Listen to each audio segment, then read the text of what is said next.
tonight. So I'll give you a wave if I see anybody. Okay, thank you so much. And so far, no, nobody. So far, so good. Yeah, all right. I see 5 o'clock and I see looks like a quorum to me. So looks like quorum to me. I'm happy to start this webinar. Hey, Christine, you want to hit the gavel? Recording in progress. Okay. I call the April 22nd, 2024 Bremerton Audit Committee hybrid meeting to order. The meeting is open for the public to attend in person, or you can choose to listen in and view remotely. Since action is anticipated tonight under item 3, there will be an opportunity for input from the public. As always, written comments may be sent anytime to jenny.sims@bremertonwa.gov or mailed to 3456 Street, Suite 100 in Bremerton, Washington. The zip is 98337. The script wants me to introduce myself. Hi, I'm the Audit Committee Chair. So welcome. Hey, welcome Vice President McDaniel. Hi. Councillor Eric Younger, citizen member Marwan Cameron, Deborah McDaniel is also a citizen member as well as Veep, and our leader, Auditor Jenny Sims. And Christine Grenier, thank you for coming in and staffing the empty conference room for this meeting. Okay, so under item 2, we have the March 25th, 2024 meeting minutes. Are there any changes or corrections to the minutes? Okay. That I saw. Okay, seeing none, the meeting minutes are approved as presented. Next, under item 3, Auditor Jenny Sims will provide a final update on the landlord licensing compliance review. Okay, did everyone have a chance to read the report, the draft? I did. Did anyone have questions? Sorry, I can't find my. I had one question, and this is just because I've only read it once. In the exhaustive list that you provided, is the property class, is there a key to what that means? Like class 111, 112? Is that elsewhere in the report? Yeah, I perhaps should have put on that schedule as well, but it's on page 5. Oh, okay. It's in the table there. Yeah, you might want to put it again in that other table because they're pretty far apart from one another in the report. And I honestly wouldn't have known where to look for it. I would have had to reread the whole report to find it again. So that's my only criticism.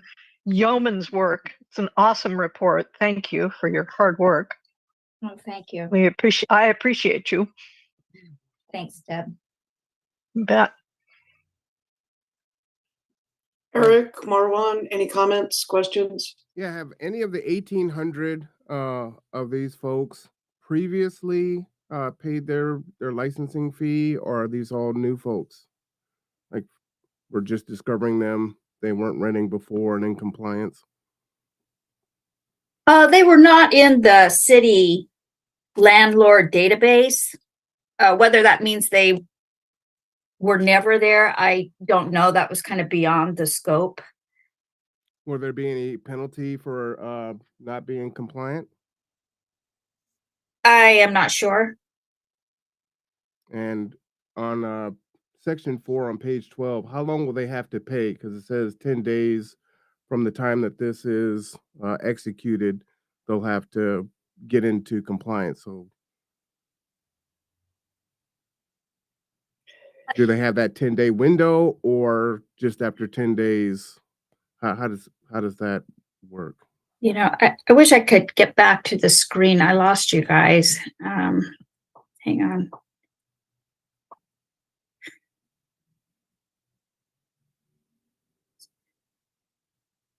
Marwan, you're saying page 12? Oh, there you are. Mm-hmm. Section 4 on page 12.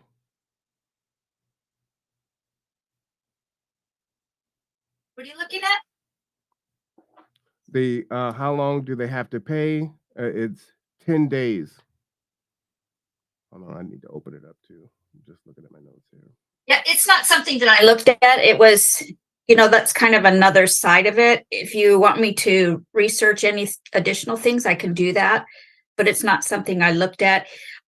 My task was to identify potentially unlicensed landlords, and then to give that to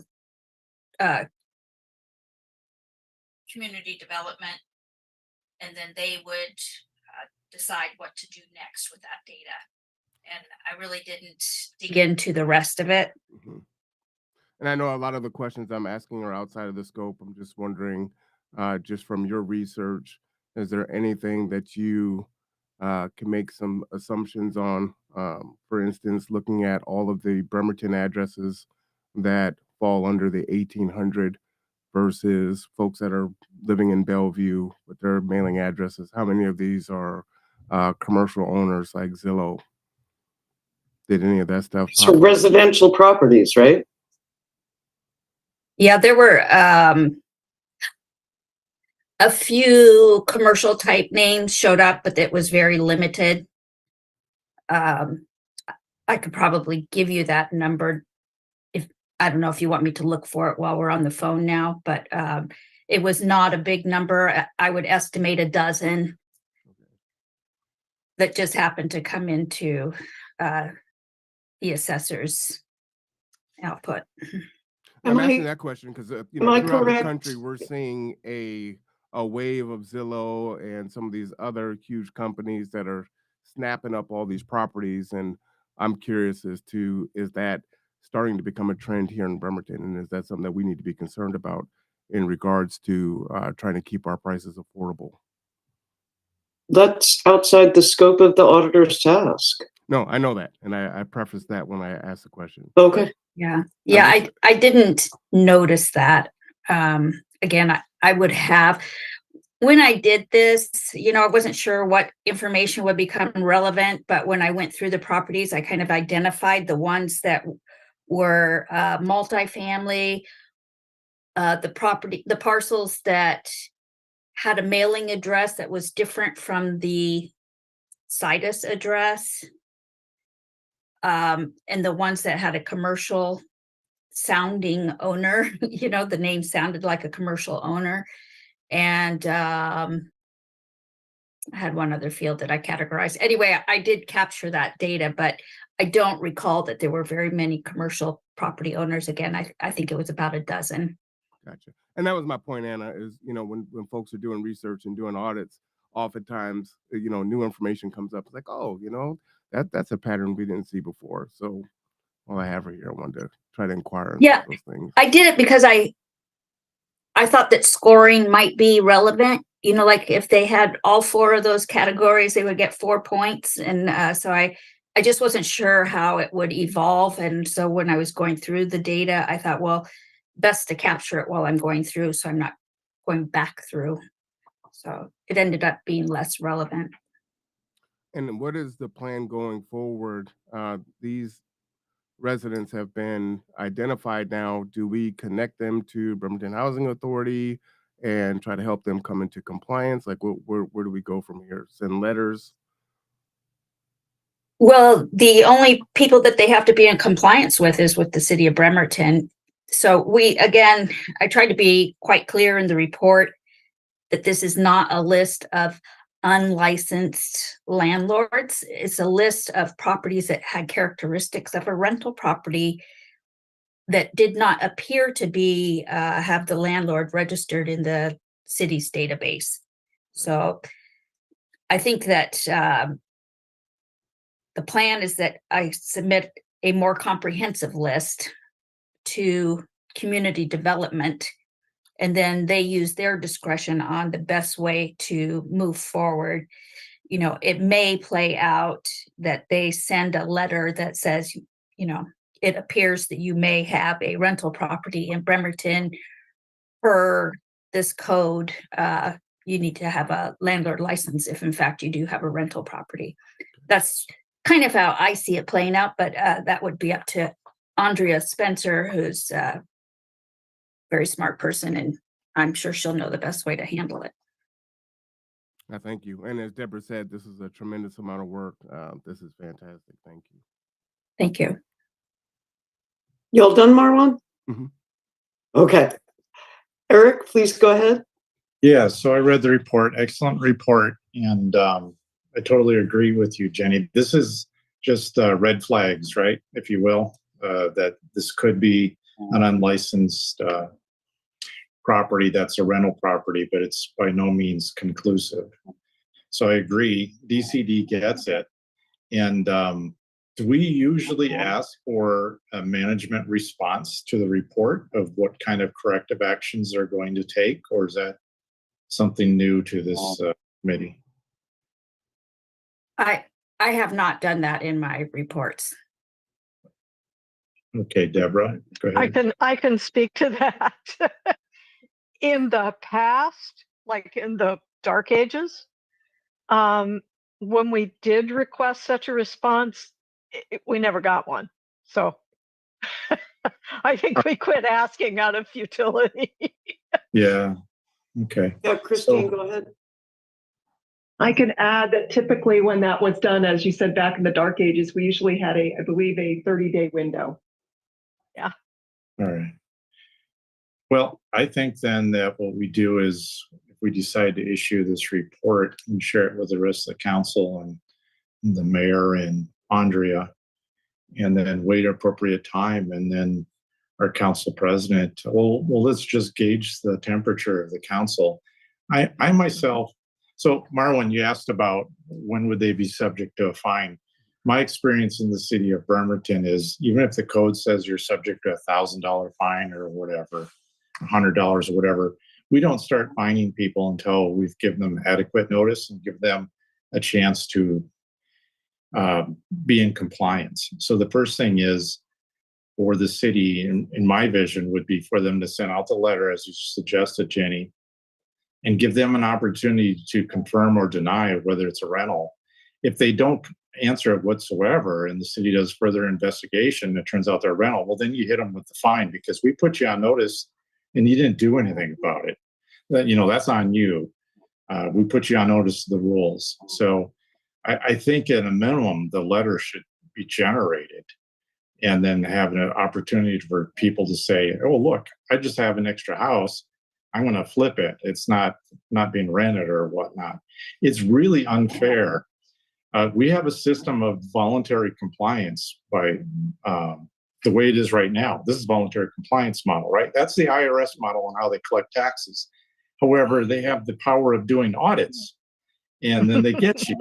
But if you're a landlord and you know that you don't have to fill out the form and no one's ever been caught, well, then what is the point of this? And look, what about all the decent landlords that are following the rules? This is not fair to the people that play by the rules. And so I personally, as a council member, once this is publicized, if there's no response or we don't have the resources or whatnot, I'm not going to accept that.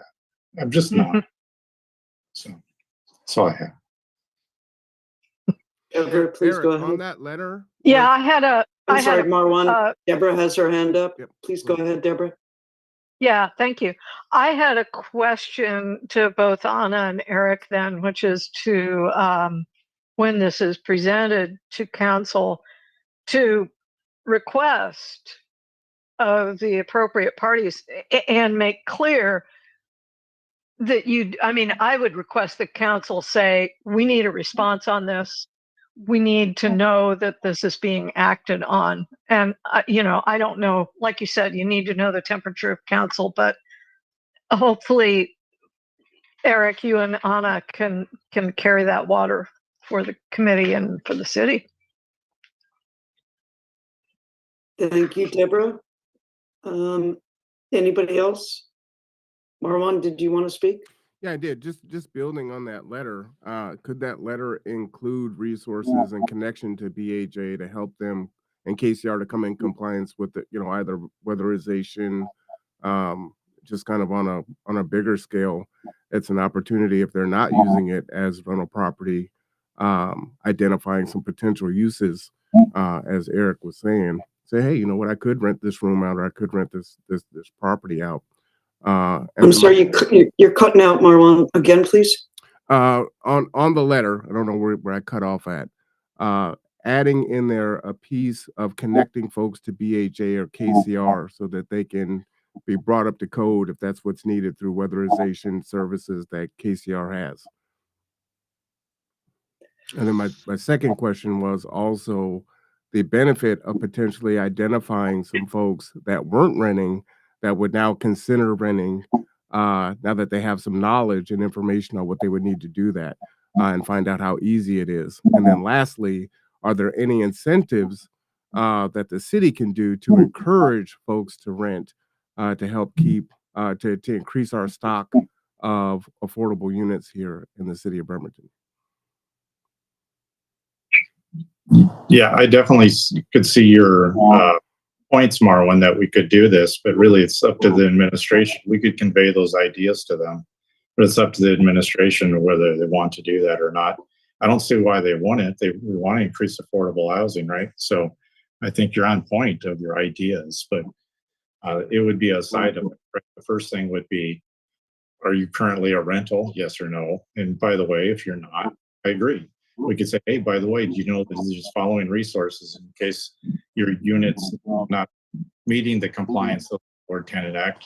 Here's some avenues you could check out. So I don't disagree with that approach. It could be useful. Yes. No, I think it's a good idea, and I think that other good ideas on this topic have been presented inside and outside of this audit committee. Like there would be a registration fee for every single dwelling unit, not for every single landlord.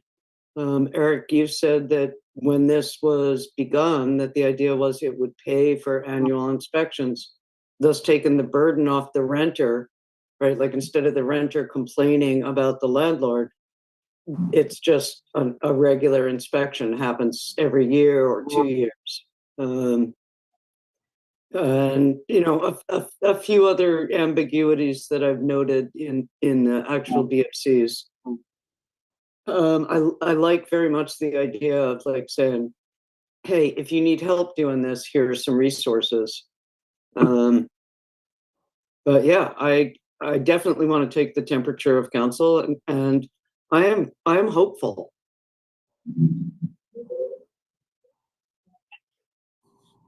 Yeah, the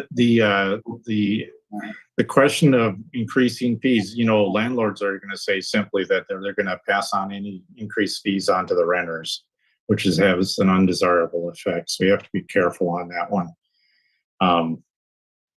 I'm open to it. It's just what do you get for that? So if you treat it like a business, and each location is a business, if you had a city business license, if you have a storefront, if you had a 7-Eleven in one corner and another one in another corner, you'd have to have two business licenses, two locations. So I could see that.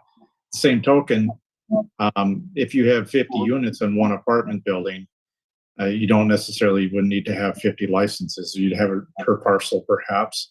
And maybe you would have a larger fee for a big apartment building for 50 units and a smaller fee for the little guy, if you will, that just has one parcel, one single family home and rent it out.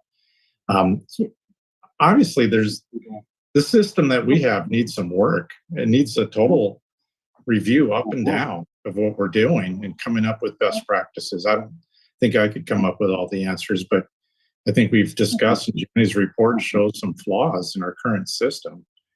And Yeah. God, I hope we can get something out of this instead of having another one that gets filed away.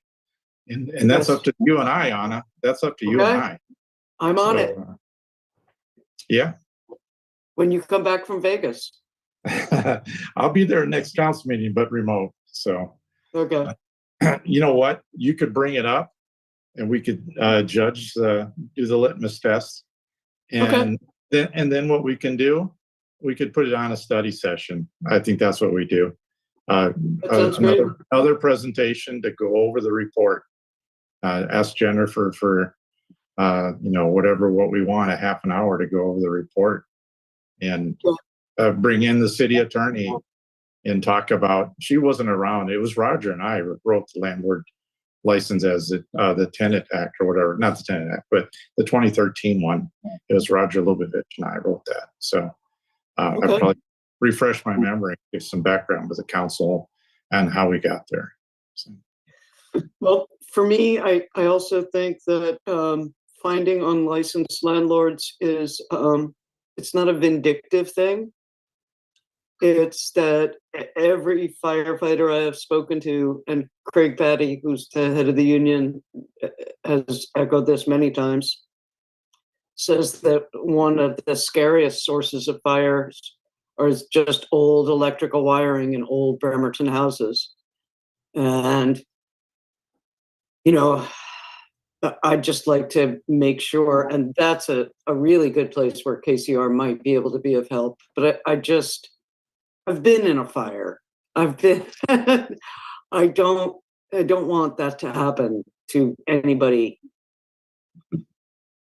Yeah. So. Yeah.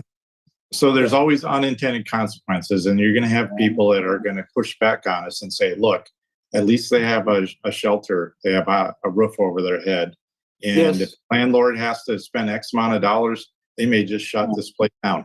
I don't buy that argument at all, because they're in the business of making money. And right now they can do no improvements whatsoever, not have a license, and just collect rent. And they know that if there's anyone complaining, they can just boot them out and get someone else in there.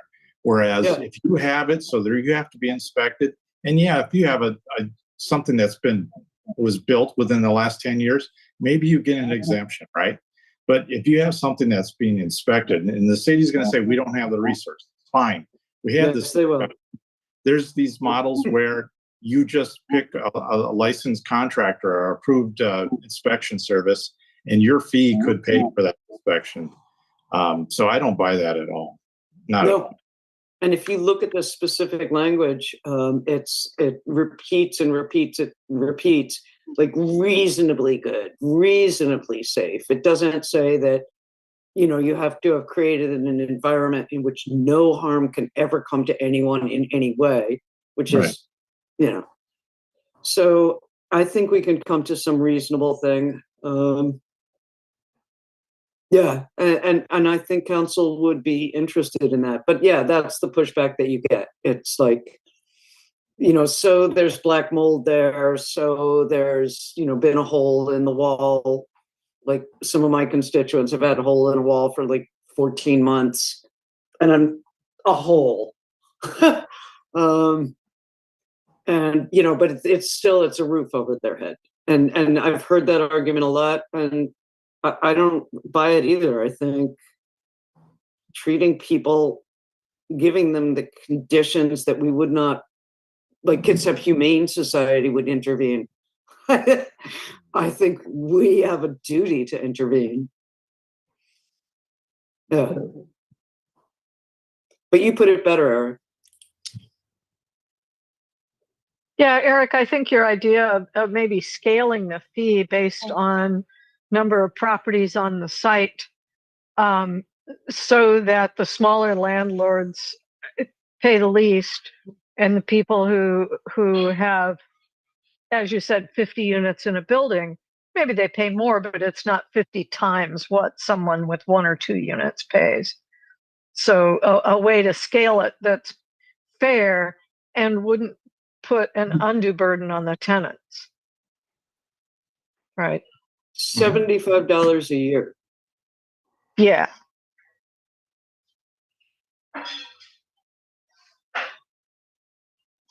I'm just saying. Yeah. Well, okay. Anything else on this landlord license compliance? great work, Jenny. Once again, thank you. Thank you. I'll incorporate the change that Deb had proposed regarding the property codes. Does anyone else see anything that you would like changed, added, deleted, modified? No, I don't want you to have to ever look at that database again so long as you live. Thank you. Yeah, I loved your suggestions, Jenny, for improving data entry. that's a theme in your work, I've noticed. Well, synchronizing it, making Yeah. it compatible. Yeah, harmonized data is so important from an analysis standpoint. Yeah.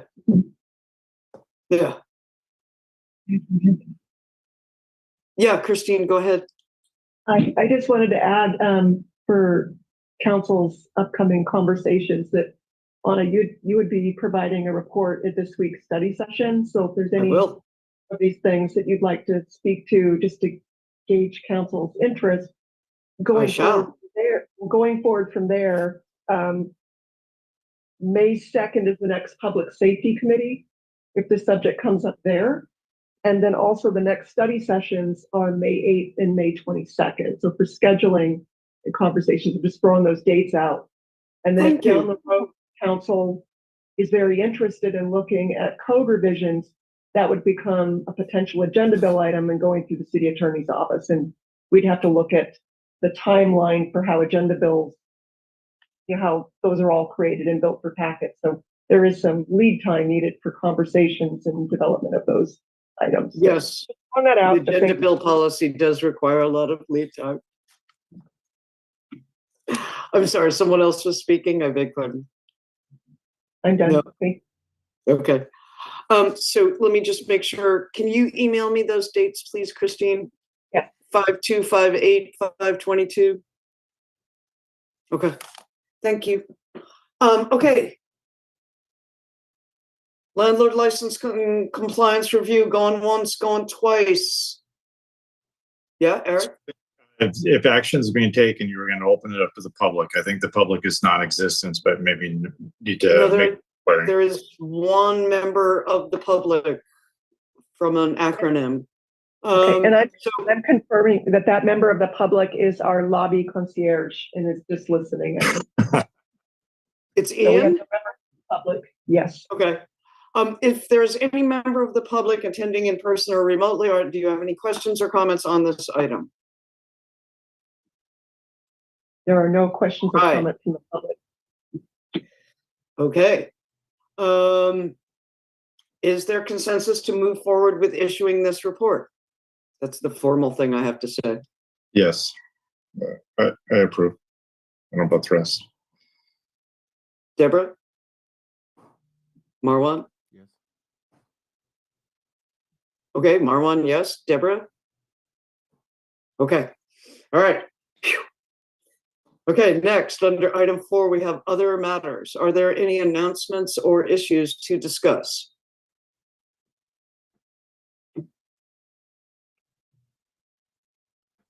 Yeah, Jenny, please go ahead.